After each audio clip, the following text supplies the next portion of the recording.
Hello friends, नमस्ते। This is Narendra Sharma. Welcome to my channel walk with market में।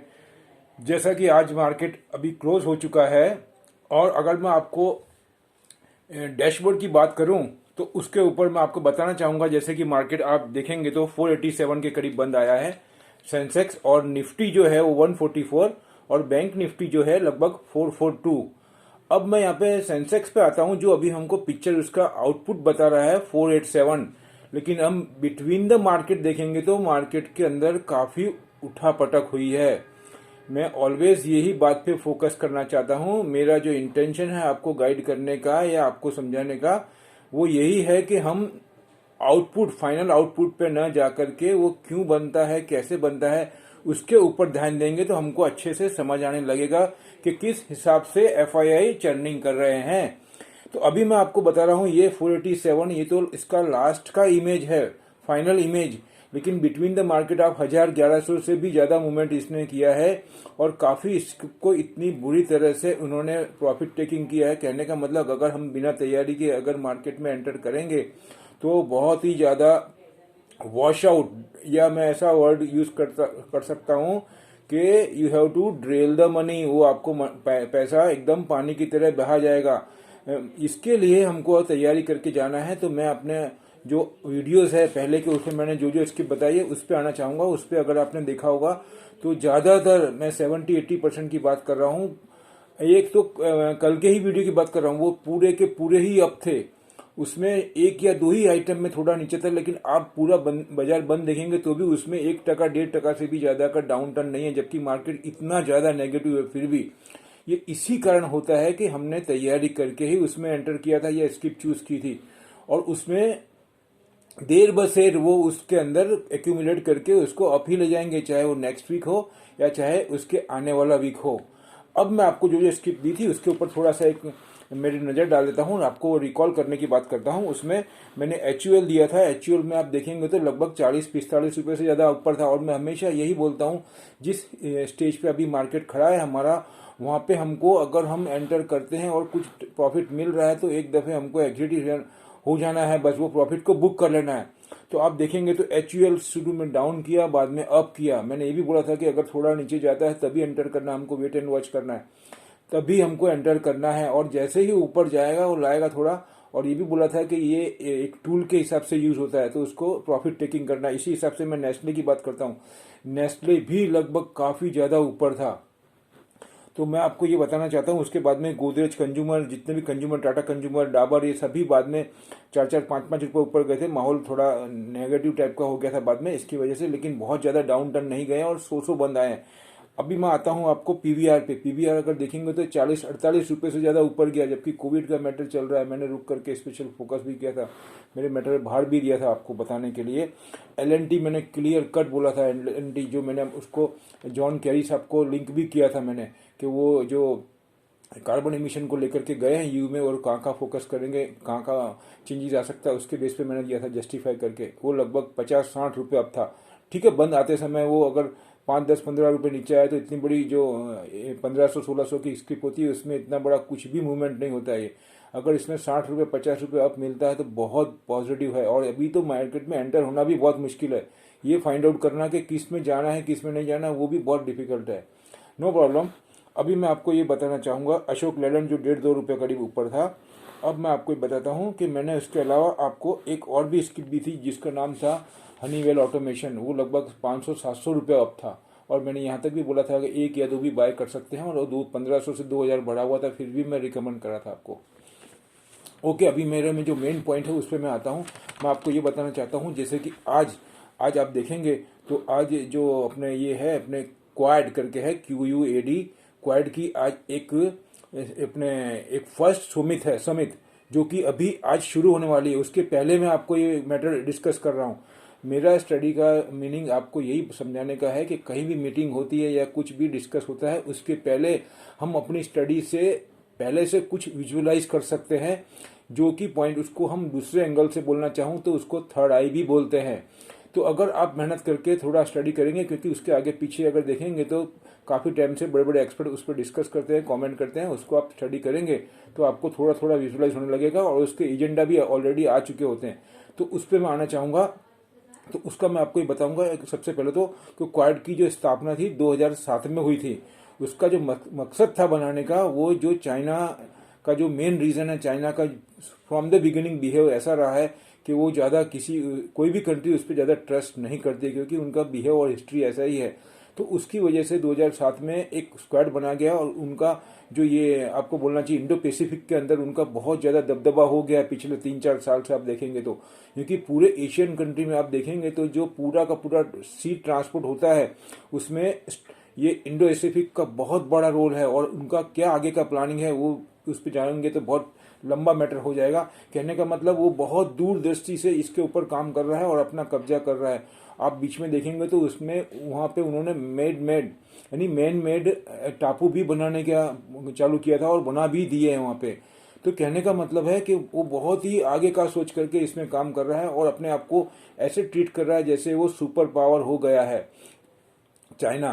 तो यही जो सिम्टम्स है उनको देखते हुए स्क्वाड की स्थापना हुई। उसमें जो सबसे पहले पहल कर रहे हैं वो है यूएस, जो ऑलरेडी सुपर पावर है। उसमें इंडिया का भी एक बहुत बड़ा रोल है। अभी इंडिया भी उसका मेंबर है। और उसके बाद में मैं बताना चाहूँगा ऑस्ट्रेलिया है और जापान है। उसमें जो बाइडेन साहब आज मिलेंगे, जो कि फर्स्ट टाइम मोदी साहब से मिलेंगे।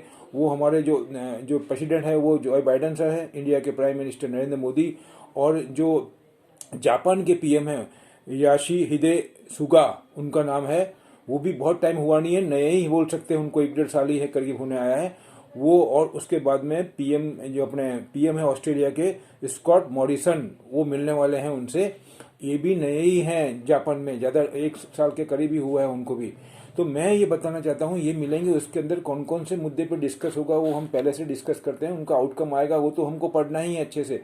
तो मेरा मैटर यहाँ पे ये है कि वो कौन से मैटर पे, उसमें सबसे पहला पॉइंट दिया गया है कार्बन इमिशन। आप मेरी बात को समझिए, मैं आपको काफ़ी टाइम से बोल रहा हूँ, अभी पूरे विश्व में यही मैटर डिस्कस हो रहा है, कार्बन इमिशन। दूसरा मैटर है यहाँ पे कोविड को लेकर के है।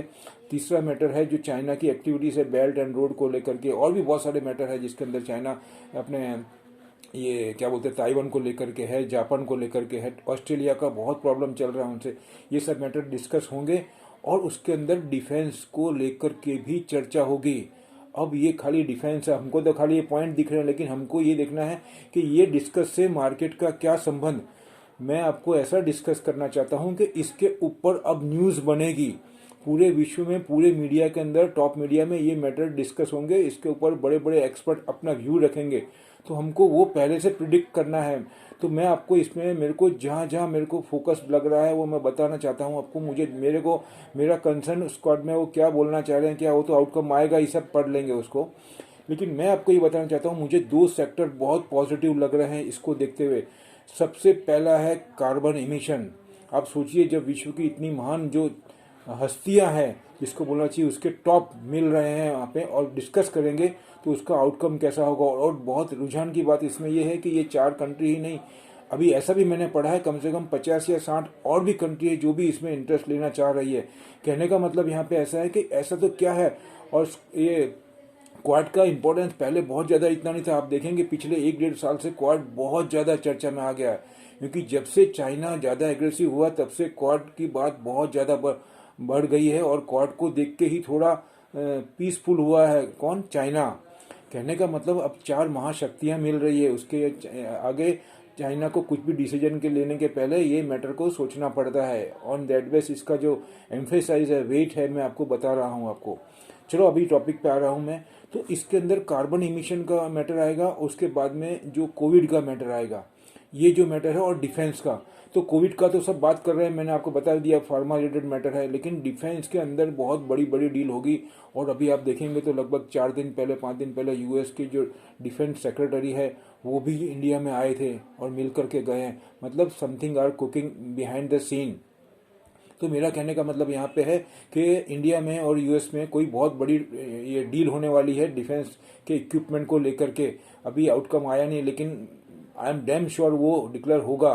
तो जो जो कंपनियां इससे रिलेटेड है, सुनिएगा मेरे बात, मैं आपको यही बताना चाहता हूँ, जो जो कंपनियां डिफेंस, और अभी जो हमारी प्रेजेंट गवर्नमेंट है उसका मोटो मेक इन इंडिया है, आत्मनिर्भर भारत के प्रिंसिपल पे चल रही है। मतलब पूरा का पूरा वहाँ से डील होगा, तो जो इक्विपमेंट है वहाँ से नहीं आएंगे। हो सकता है 100 में से 20-25% आवे, 70% का ऐसा डील होगा कि वो यहाँ पर ही मैन्युफैक्चर हो, whether it is joint venture और इंडिपेंडेंट, उनकी गाइडलाइन में हो, लेकिन होगा यहाँ पे ही। तो कहने का मतलब वो यही इंडिया की कंपनी को बेनिफिट मिलेंगे, यही तो ये गवर्नमेंट का पॉजिटिव साइन है। और उसके अंदर हम फाइंड आउट करेंगे कौन कौन सी कंपनी, अभी जो मेरे को क्लियर कट इंडिकेशन दिख रहा है उसमें 2 कंपनी मेरे को दिख रही है, 2 या 4 कंपनी। मैं एल की बात करूंगा, फिर आपको मैं दूसरा बात करूंगा। एल आ गया उसके अंदर, फिर भारत फोर्ज आ गया, और भेल भी उसके अंदर आ गया है। और दूसरा मैं आपको बताऊं तो अपने एक टीएसयू है, उसका मेरे को नाम अभी रिमेम्बर नहीं हो रहा है, चलो मैं वो आपको और भी बाद में डिक्लेयर कर दूंगा। और अभी रही कार्बन इमिशन की, तो कार्बन इमिशन को जो कर्ब करने के अंदर मैं आपको फिर बताता हूँ, यहाँ पे सबसे बड़ा रोल है ये सीमेंस का। सीमेंस के जो इक्विपमेंट है वो हर जगह यूज़ होते हैं। आज भी आप देखेंगे तो 60-70 रुपये बढ़ा हुआ था, इतना हाई चल रहा है। मैं इसको 800-900 से, मेरे को तो मालूम है, मैं रिकमेंड करता हूँ मेरे दोस्तों को और फ्रेंड सर्कल में जो भी है। लेकिन जब से चैनल बढ़ा तब इसका मेरे ख्याल से 1100 भी भाव नहीं था, 1200 रुपये भाव था तब से, और अभी भी हाई चल रहा है। फिर भी मैं रिकमेंड कर रहा हूँ कि आप ये इसके में हर डाउन टर्न पे आपको एक्यूमुलेट करना है थोड़े लंबे टाइम के लिए, क्योंकि वो समझ रहे हैं इसका डेप्थ, FII और DII। ठीक है, अभी मैं आता हूँ। दूसरा मैंने आपको लिंडे इंडिया बताया जो गैस से रिलेटेड है, और वो ऐसी गैस बनाती है जो कार्बन इमिशन को कर्ब करती है। तो भले थोड़ा टाइम ऐसे जा रहा है, लेकिन इसको आप जैसा भी कैपिटल है वैसा एक्यूमुलेट करें, आने वाले टाइम में एकदम शूटअप होगा ये। और उसके बाद में भेल भी मैंने बताया। भेल क्या है कि जो बहुत बड़ी मशीनरी होती है, इलेक्ट्रिक की होती है, वो सब में वो इन्वॉल्व है, तो वो डिफेंस के अंदर भी काम आएगा। और भारत अर्थ मूवर्स ऐसा करके भी है, वो भी बहुत अच्छी है, वो भी डिफेंस को रिलेटेड है। और भी डिफेंस की है, मैं सर्च करके आपको निकालूंगा तो बता दूंगा आपको। तो मेरा मेन पॉइंट ये था कि क्वाडा के अंदर जो ये क्वाड है उसके अंदर क्या क्या डिस्कस होने वाला है, जो मैं आपको बताना चाह रहा हूँ। तो उससे मंडे के मार्केट के लिए क्या क्या है, और 2 दिन ये सभी न्यूज़ आने वाली है। अभी ये जैसे ही मीटिंग पूरी होगी, जितने भी वर्ल्ड की मीडिया है उसके अंदर ये हॉट टॉपिक हो जाएगा, क्योंकि अभी इसका इंपॉर्टेंस बढ़ गया है। और जब US अंदर होता है तो आप समझ जाइए। और हमारे जो मोदी साहब है वो पर्सनली सब उनसे मिलेंगे, कहने का मतलब है वेदर इट इज़ वर्चुअल और पर्सनली। वो अभी मैंने आर्टिकल में पढ़ा, मुझे कोई ऐसा दिखा नहीं है, वो तो कोई प्रॉब्लम नहीं है उसमें, लेकिन वो बहुत ही पॉजिटिव मीटिंग है, मैं ये बताना चाहता हूँ। तो अभी फिलहाल मैं ये 2 मैटर और 3 मैटर जो मैंने आपको बताया उस पर आप ध्यान रखिए, और अपने हिसाब से भी कुछ स्टडी कर सकते तो करिए। और आपका कोई कमेंट या कुछ भी आपको ऐसा अच्छा लग रहा है या कुछ कन्फ्यूज़न है तो मेरे को आप कमेंट में डालिए, मैं उसको रिसर्च करके आपके सामने रखूँगा। लास्ट में ये भी बोलना चाहूँगा कि अगर आपको मेरा चैनल अच्छा लग रहा है, मैं ये देख रहा हूँ कुछ टाइम से कि ज़्यादा रुझान लोगों का नहीं है, ये मेरे लिए पॉजिटिव साइन है। आपको लगता होगा ऐसा, मैं क्यों बोल रहा हूँ, क्योंकि मैं जहाँ बोल रहा हूँ, जिस लेवल पे मैं जा रहा हूँ, वो लेवल शायद अंडरस्टैंडिंग नहीं हो रहा है, वो धीरे धीरे होगा, लेकिन मैं आपको अंडरस्टैंडिंग करा दूंगा। मैं ये चाहता हूँ कि मार्केट का जो पूरा जो टेक्निकल चार्ट है, या आपको इसको बोलना चाहिए कि जो ये चार्ट बोलते हैं, या ये सब फाइनल आउटपुट है। आप चाहे उसको जो भी चार्ट बोलो, आप उसको एनालाइज करते हैं, लेकिन वो एक फाइनल आउटपुट है। मैं उसके एक स्टेप बिफोर आपको ले जाना चाहता हूं कि हम पहले से ही ये पूरे जो न्यूज़ है उस पर ध्यान देकर के काम करेंगे, तो हमको पूरा पिक्चर क्लियर हो जाएगा और हम इजीली प्रिडिक्ट कर सकते हैं। और वो आप इसकी जब एक दफ़े वॉच करेंगे तो आपको ख्याल भी आएगा। उसका मैं एग्जांपल देना चाहता हूँ। आप देखिए, इतने ख़राब माहौल में भी सीमेंस को उन्होंने नीचे, मतलब स्टार्टिंग में नीचे डाला, फिर थोड़ा ऊपर कर, ऐसा करते करते आप धीमे धीमे धीमे बाइंग करके ऊपर लाए। आप ग्राफ को अगर देखेंगे तो पहला डाउन गया, फिर ऐसे ऐसे करके ग्राफ को ऐसे करके और लास्ट में उन्होंने बीच में ऐसा मार्केट किया। फिर जब वहाँ पे प्रॉब्लम आया, मार्केट बहुत ज़्यादा एकदम पोजीशन खराब हुई या सेल ऑफ आया, तो मार्केट में डाउन करके उसमें भी इम्पैक्ट आता ही है, ऐसा कुछ नहीं है, तो मार्केट है। और बाद में लास्ट में जाकर देखेंगे तो ये 10-12 रुपये ही आया है। लेकिन हमको तो स्टार्टिंग में जहाँ प्रॉफिट मिलता है वहाँ 50-60 रुपये बहुत होते हैं, हमको तो 20-25-30 रुपये पे भी निकल जाओ तो अच्छा खासा प्रॉफिट मिलता है। ऐसा क्या, ऐसा नेशनल इंडिया में भी हुआ है। आप देखेंगे तो नेशनल इंडिया माइनस में था, बाद में 1-1.5 घंटे के बाद में एकदम शूटअप करके उसको 150-200 रुपये अप कर दिया। तो कहने का मतलब ये है, कुछ स्किप में है ऐसा, लेकिन 100% तो कहना मुश्किल है। लेकिन वो आज नहीं तो कल चलेगी, मैंने खाली इतना ही हूँ। लेकिन उसमें डाउन टर्न भी कम है, वो आप सोचिए। उसमें डाउन टर्न, क्योंकि हमने स्टडी करके उसको लिया था, ये मैं बताना चाहता हूँ आपको। तो आप जो है आपके फ्रेंड सर्कल में उसमें ये वीडियो को शेयर करें, लाइक करें, जिससे कि उनको भी धीमे धीमे ख्याल आ जाएगा और हमारे लिए ये इजी हो जाएगा, अच्छा हो जाएगा, हम बेनिफिट उसमें से ले सकेंगे। मेरा डिस्क्लेमर लास्ट में यही है कि ये मेरे अपने विचार, अपने थॉट है, आप अपने एक्सपर्ट से ही सलाह सूचन से काम करें, ऐसा मैं बताऊँगा। लास्ट में यही बोलूँगा, जय हिंद, थैंक यू।